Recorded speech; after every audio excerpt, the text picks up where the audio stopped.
The Russian-backed leader of Kherson has today told residents to flee the annexed region after further Ukrainian advances. Vladimir Saldo publicly asked for Moscow's help in transporting civilians who want to evacuate to safer parts of Russia. But the governor's intervention was almost immediately denied and contradicted by his deputy. The bizarre spat comes in a week that Ukrainian cities faced some of their heaviest bombardments for months, in retaliation for a blast on a key bridge linking Crimea to Moscow. Ukraine has been making steady gains following a lightning counterattack, but Vladimir Putin announced last week the annexation of 4 regions of Ukraine, including Kherson, following sham referenda.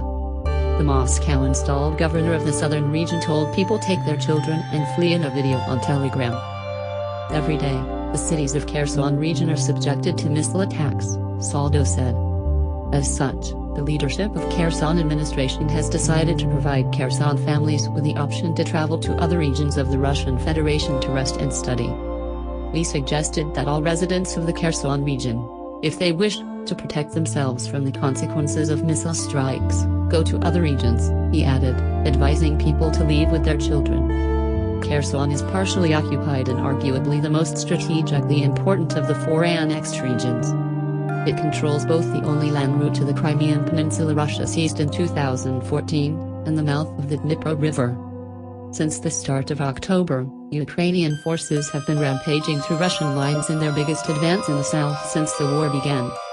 Moments after Saldo's message, his deputy, Kirill issued a statement denying any plan to evacuate.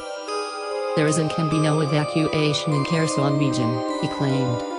Nobody is planning to withdraw Russian troops from the Kherson region. Civilians leaving Kherson could be seen as a major blow to Russia's claim to the region, which has already been rubbished by the international community.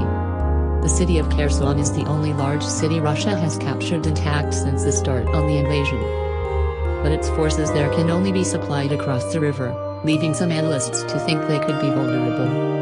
Meanwhile, Mykolaiv, the nearest big Ukrainian-held city to Kherson, came under massive Russian bombardment on Thursday, with civilian facilities hit, local officials said.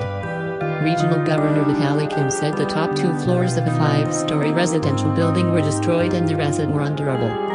Video footage provided by state emergency services showed rescuers pulling out an 11-year-old boy who Kim said had spent 6 hours trapped under the rubble.